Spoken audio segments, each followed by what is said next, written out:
오늘은 누가복음 22장 39절로 46절까지의 말씀을 가지고 나의 최선을 버리며 라는 제목으로 함께 하나님 말씀을 나누도록 하겠습니다. 모두들 잘 지내고 계시나요? 함께 예배드리기가 어려워진 지가 이제 한 달을 넘어 이제 또 다른 4월이 되었습니다. 비록 얼굴은 뵙지 못하고 또 그런 상황이지만 어느 곳에 계시든 주의 은혜가 또 주의 자비가 가득한 삶을 또 시간들을 보내시기를 간절히 빕니다. 오늘 본문은 우리 주님 그리스도 예수의 잡히시기 전 마지막 기도를 기록하고 있는 본문입니다. 마태복음과 마가복음에서는 예수님께서 기도하신 장소를 겟세마네로 기록하고 있고, 오늘 본문인 누가복음에서는 감난산으로 기록하고 있죠. 그러나 실은 이 둘은 같은 지역을 뜻합니다. 겟세마네, 기름 짜는 틀이라는 뜻으로 아람어 가쉐마네에서 유래된 단어입니다. 예수님께서는 종종 이곳에서 제자들과 또 만남의 자리를 가지시고 또 말씀을 나누시기도 하셨고, 또 오늘 본문처럼 기도를 하기도 하셨습니다. 그래서 오늘 본문은 습관을 따라 라고 기록하고 있지요. 예수님께서는 말씀을 나누기 위해서 제자들과 모이시는 것을 습관으로 삼으셨습니다. 기도하는 것도 습관으로 삼으셨고, 습관이란 되풀이하여 익혀서 버릇이 된 것을 뜻하지요. 말씀을 제자들에게 가르쳐 주시고 또 들려주시고 해석해 주시며 하나님의 뜻을 전하시는 것은 예수님께는 일상이 되었고 또 되풀이하여 몸에 익은 버릇이 되었습니다. 예수님에게 기도의 자리로 나아가는 것, 또 기도의 시간을 따로 갖는 것은 그분의 습관이었죠. 성령에 이끌려 시험을 받으셨고 습관을 쫓아 기도를 하셨다 합니다. 그런데 생각을 해보면 습관을 쫓다가 시험에 빠지고 성령에 이끌려 기도를 하는 것이 맞을 것 같은데, 예수님께는 그 반대의 삶이 보입니다. 일상, 우리가 살아가는 평범한 매일매일은 꿀을 탄다고 달달해지지도 않고 또 아름답게 미화한다고 또 아름다워지는 것은 결코 아닙니다. 그냥 있는 대로 살고 견디는 거죠. 일상은 결코 꿀을 타는 것으로 달달해지지 않습니다. 내가 살아가는 지금이 일상인데 가공하지 않은 것, 정제하지 않은 것, 그래서 말 그대로 일상 속에서 우리는 한 명의 그리스도인으로 살아가게 됩니다. 지금 우리는 단 한 번도 생각해 보지 못했던 그런 일상을 살고 있습니다. 아름답게 포장하려 하고 또 미화하려고 하여도 우리가 지금 겪고 있는 이 일상은 정말 그 전에 단 한 번도 경험해 보지 못했던 그런 일상이고, 우리는 그 시간을 견뎌내고 있죠. 예수님이 그렇게 하셨던 우리도 일상에서 맡게 되는 많은 일들을 그대로 받아들이며 삽니다. 결코 아름답게 미화하지 않고 꿀을 넣어 달달하게 하지도 않으며 그 무게감에 눌리지도 않으며 있는 그대로 그 날것의 매일매일의 삶을 삽니다. 근데 그 삶을 그냥 사는 것이 아니라 믿음으로 살지요. 그래서 우리가 성도라 불리는 것입니다. 그 일상을 있는 그대로 받아들이기 위해 우리도 예수님처럼 늘 기도해야 합니다. 오늘 본문 이후에 나오는 내용들은 예수님께서 군인들에게 잡히시는 내용입니다. 이제 십자가를 지셔야 하는 그 비상한 일이 벌어지는 것이죠. 그런데 바로 이런 절체절명의 때를 우리 주님은 기도를 하며 맞이하십니다. 당신의 일상 속에서 되풀이하여서 익혀 버릇이 된 기도로 이 고난을 맞서십니다. 고난을 미화하지도 또 회피하지도 않으십니다. 있는 그대로 당신에게 다가올 그 일들을 맞이하십니다. 당신께서 맞이하시게 될 그 엄청난 일에 심히 놀라셨고 슬퍼하셨고 또 고민하시면서도 기도하셨습니다. 그리고 예수님께서는 제자들에게도 동일하게 기도할 것을 요구하십니다. 깨어서 기도해라, 깨어있어 기도해라, 일어나 기도해라 라고 말이죠. 여기서 깨어서 기도하라는 말의 의미는 엄격한 주의를 기울여 기도하라는 것입니다. 그리고 일어나 기도하라는 말씀의 뜻은 죽음으로부터 일어나 기도하라는 것이죠. 지금 이 시대 우리가 겪고 있는 지금의 이 상황들 속에서 주님께서 우리에게 말씀하시는 것도 동일한 말씀이리라 생각됩니다. 깨어서 기도해야 하고 일어나 기도해야 합니다. 주의를 기울여 기도해야 하고 잠자지 않고 죽음으로부터 일어나 기도해야 하는 것이죠. 시간과 공간 속에 존재하기에 우리는 인간이라 불립니다. 그러나 엄밀히 말하면 눈 깜짝할 사이, 즉 순간 속에 생명으로 존재하는 자들이 바로 우리들입니다. 마치 예리한 비수가 땅에 내리꽂히듯 그렇게 작은 바로 그 자리, 바로 그 지금의 순간에 생명으로 내리꽂혀 살고 있는 존재가 바로 우리들입니다. 그리고 지금 바로 이 자리에서 우리가 할 수 있는 것은 바로 기도라고 하는 것이죠. 우리 주님께서 하셨듯 그렇게 말입니다. 비상한 일들과 사건들은 어떤 특별한 장소와 특별한 때에 일어나는 것이 결코 아닙니다. 언제나 일상의 자리에서 벌어지지요. 그러기에 일상 속에서 기도로 사는 자만이 비상한 일에서도 기도로 설 수 있습니다. 한번 제자들을 보십시오. 제자들은 일상 속에서 기도로 살지 못했습니다. 그래서 제자들은 그들에게 다가온 이 비상한 사건 앞에서 여전히 잠들어 있거나 오히려 칼을 휘둘기도 하지요.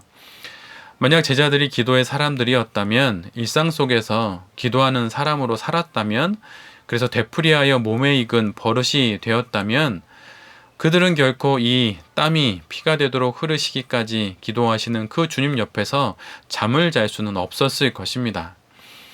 여러분 기도하십니까? 기도가 되풀이되어 몸에 익은 버릇이 되고 있습니까? 아니면 여전히 기도는 낯선 종교 생활의 한 부분입니까? 몸에 익어 버릇이 될 때까지 날마다 기도하십시오. 삶을 계획하고 다시 재편하면서 시간을 다시 얻고 공간을 구분하여서 일상 속에서 기도의 사람으로 사십시오. 이것이 바로 일상 속에서 비상한 일이 다가오는 그 순간 예수님처럼 살아가는 삶의 방법입니다. 그 기도의 자리에서 벌어지는 일들이 아주 많이 있지만 그 최종적인 결론은 실은 단 한 가지입니다. 하나님의 최선이 나의 일상에서 이루어지게 하는 것, 바로 이것이 바로 기도의 최종적인 결론입니다. 하나님의 최선이 내 일상에 이루어질 때 그것을 수용하는 것, 그것이 바로 우리의 기도의 결론입니다. 그런데 우리는 이게 참으로 어렵습니다. 왜냐하면 하나님의 최선이 내가 생각하는 나의 최선이 아니기 때문입니다. 하나님은 늘 우리에게 당신의 최선을 주시기 원하십니다. 그러나 우리는 하나님의 차선에 멈추려 합니다. 그 이유는 하나님의 최선이 내가 생각한 최선이 아니기 때문입니다. 하나님의 최선이 싫다는 것이죠. 더 심각한 것은 내가 최선이라고 여기는 것이 실제로 이 땅에서도 최선이기 때문입니다. 이것이 우리를 괴롭게 하는 것이죠. 오늘 본문에서 예수님의 최선과 하나님의 최선이 충돌하고 있습니다. 예수님의 최선은 하나님의 잔이 당신을 비껴가는 것입니다. 그것이 예수님의 최선입니다. 그러나 하나님의 최선은 하나님의 잔을 예수님이 그대로 받는 것입니다. 이 충돌 속에서 예수님은 땀이 피가 되기까지 기도할 수밖에 없었던 것이죠. 예수님 혼자의 힘으로 안 되니 천사가 와서 도울 정도로 말입니다. 하나님의 최선과 예수님의 최선이 이렇게 충돌합니다. 우리 역시 마찬가지입니다. 하나님의 최선과 나의 최선이 충돌할 때 우리는 적당히 눈 감고 나의 최선을 찾아갑니다. 겟세마네에서 십자가를 지지 않는 것으로 결론을 내립니다. 산에 올라 금식하고 몇 날 며칠을 하나님께 떼쓰며 쟁취하러 산에 올라갑니다. 나의 최선을 얻기 위해서 말이죠. 그런데 두 손 들고 내려옵니다. 하나님의 최선에 항복하고 내려옵니다. 나의 최선을 구했더니 그것은 차선이라고, 아니 차차선도 되지 않는다고 하시고 당신의 최선을 받으라 하십니다. 그런데 하나님은 결코 우리에게 당신의 최선을 강제하시지 않으십니다. 기다리고 또 기다리십니다. 오늘 본문 예수님처럼 그러나 나의 원대로 마옵시고 아버지의 원대로 하옵소서라는 말을 스스로 할 때까지 기다리십니다. 이 기다림의 예수님은 그 밤 감난산에서 당신의 최선을 버리고 하나님의 최선을 받아들이시는 것으로 응답하십니다. 신앙은 능동이 아니라 수동입니다. 그런데 그 수동은 자발적 수동입니다. 그래서 반대로 능동이 되지요. 하나님은 늘 우리에게 물으십니다. 나의 최선은 이거다. 해줄 수 있겠니? 너의 최선은 그것이지만 나의 최선은 이것이란다. 그래도 이것을 선택해 줄 수 있겠니? 괜찮겠니? 이렇게 우리에게 늘 물으시지요. 제 짧은 개인적인 신앙의 경험에서도 주님은 늘 그러셨습니다. 단 한 번도 이렇게 말하는 것이 맞을 것 같습니다. 단 한 번도 어떤 사안도 제게 강제하시거나 강요하신 적이 없으셨습니다. 교사를 그만두고 여명학교를 세우는 일을 할 때나 박사학위를 포기하고 여명학교를 계속할 때나 여명학교를 떠나 신학의 길에 들어설 때나 다른 제안들을 뒤로하고 돌베개 교회를 개척할 때나 단 한 번도 제게 강제하신 적이 없었습니다. 늘 제가 생각하는 나의 최선은 언제나 있었고 나의 최선 옆에 당신의 최선을 놓아두시고 보여주시며 그 최선을 제안하셨고 또 선택하기를 원하셨습니다. 모든 이들이 자신의 최선을 찾아 그것을 붙잡습니다. 또 붙잡기 위해 많이 노력을 하지요. 베드로와 제자들은 자신들이 꿈꾸는 세상 그 최선을 이루기 위해 예수님을 앞세웁니다. 종교 지도자들은 권력과 지위라는 자신의 최선을 지키기 위해 예수님을 죽이려 합니다. 가룟 유다는 비상한 머리를 돌려 돈이라는 자신의 최선을 미리 거머쥐기 위해 예수님을 팝니다. 각자 자신들의 최선을 위해 예수님을 이용합니다. 그러나 이 모든 것은 어둠의 권세가 다스리는 인생의 문을 여는 것입니다. 모두 자신의 최선을 찾아 칼과 몽치를 듭니다. 돈을 취합니다. 칼을 들어 심지어 귀를 자르기도 하지요. 각자의 최선을 찾아 나선 이들의 모습이 바로 이것입니다. 어느 누구 하나 온전한 정신이 없습니다. 어둠의 권세, 나의 때에는 나의 최선이 최선으로 보입니다. 그러나 결코 이것은 최선이 아닙니다. 오직 예수 그리스도만이 제 정신처럼 보입니다. 왜냐하면 그분은 자신의 최선을 포기했기 때문이지요. 하나님 앞에 서서 살아가는 예수님만이 제정신입니다. 바로 이것이 믿음입니다. 보이지 않는 하나님의 최선을 바라고 믿고 그 길을 가는 것이 바로 믿음입니다.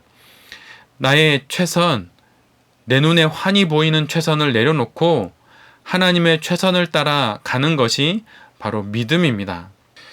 욥이 그렇게 살았습니다. 나의 최선은 이것이라고 말하지만 하나님께서 그를 욥기 3장부터 마지막 장까지 당신의 최선으로 이끄십니다. 그 길이 녹록치 않았지요. 아니, 우리 모두가 알다시피 정말 괴로운 길이었습니다. 그런데 하나님은 우리를 그곳까지 데려가시길 원하십니다. 아무리 거부하고 아무리 안 보려 해도 하나님 늘 언제나 우리 앞에 당신의 최선을 보이시며 늘 언제나 우리에게 그 길을 제안하십니다. 자신의 최선을 찾아 살았던 인물도 있습니다. 야곱이죠. 그는 모든 수단과 방법을 동원해 자신의 최선을 찾고 찾아 결국 천사와의 씨름에서도 이기고 이스라엘이 됩니다. 신마저 이긴 그의 최선을 향한 선택의 결론이 무엇입니까?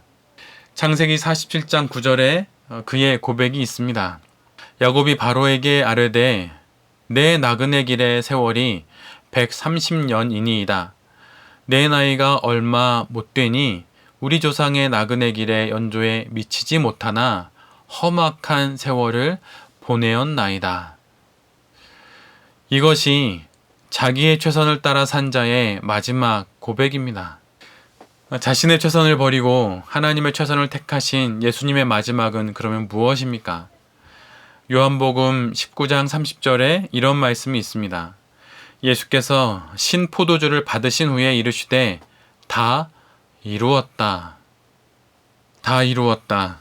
이 고백을 하시며 두 눈을 감는 인생이 바로 우리 주님의 인생이었습니다. 우리의 인생이 어떤 인생이 되어야 하겠습니까? 나의 최선을 따르시겠습니까? 아니면 하나님의 최선을 따르시겠습니까? 하나님의 최선을 따르신 예수님의 마지막은 그러나 아직 끝나지 않았습니다. 누가복음 24장 5절로 6절 말씀입니다. 여자들이 두려워 얼굴을 땅에 대니 두 사람이 이르되 어찌하여 살아있는 자를 죽은 자 가운데서 찾느냐? 여기 계시지 않고 살아나셨느니라. 부활, 이것이 바로 하나님의 최선의 마지막입니다. 이 하나님 최선의 길을 선택하고 나의 최선을 버리는 그 길을 우리 주님은 걸어가셨습니다. 그리고 그 길을 우리 모두 걸어가라고 주님께서 우리에게 이 말씀을 우리에게 주시는 것이죠. 그런데 이 길을 걸어가실 때 예수님은 이 길을 그저 걸어가시지 않으시고 기도로 걸어가셨습니다. 기도 외에는 다른 방법이 없습니다. 하나님 앞에 설 때 제정신으로 살 수 있게 됩니다. 크고 깊은 정신 앞에 설 때 정신이 번쩍 드는 법입니다. 아, 내가 별게 아니구나. 나의 최선이 별게 아니구나 라고 하는 것을 알게 되지요. 그러면서 비로소 하나님의 최선이 보이고 그 길이 정말 가야 할 길로 보이게 되는 것입니다. 과제와 마치 숙제로서의 기도가 아니라 삶의 중심 주제로서 기도, 즉 하나님과의 만남과 대화, 이것이 우리에게 있어야 합니다.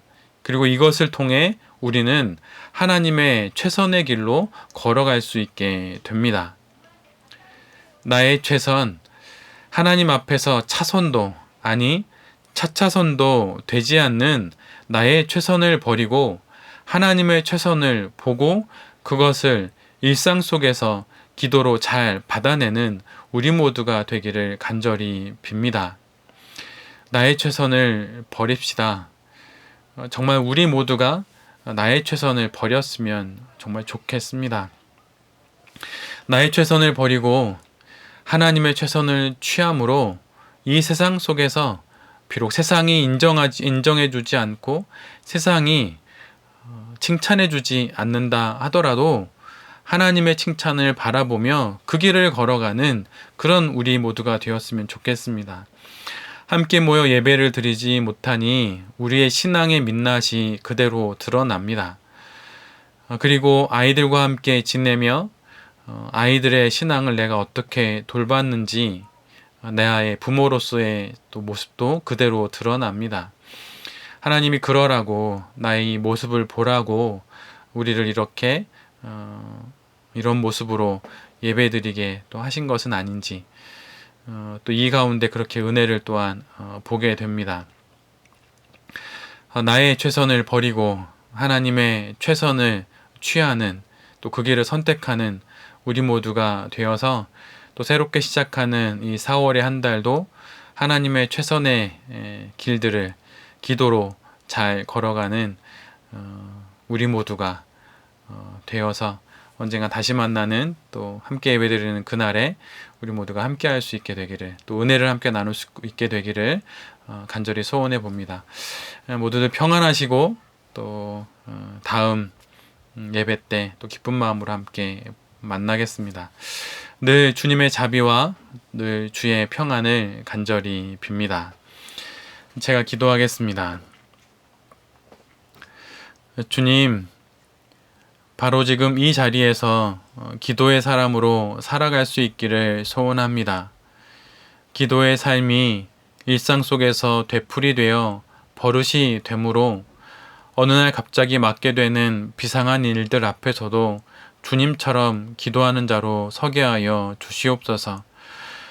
그래서 나의 최선이 아닌 하나님의 그 차차선도 안 되는 그 나의 최선을 버리고 하나님의 최선의 길에 순종하며 나아가는 우리 모두가 되게 하여 주시옵소서. 예수 그리스도의 이름으로 기도드립니다. 아멘.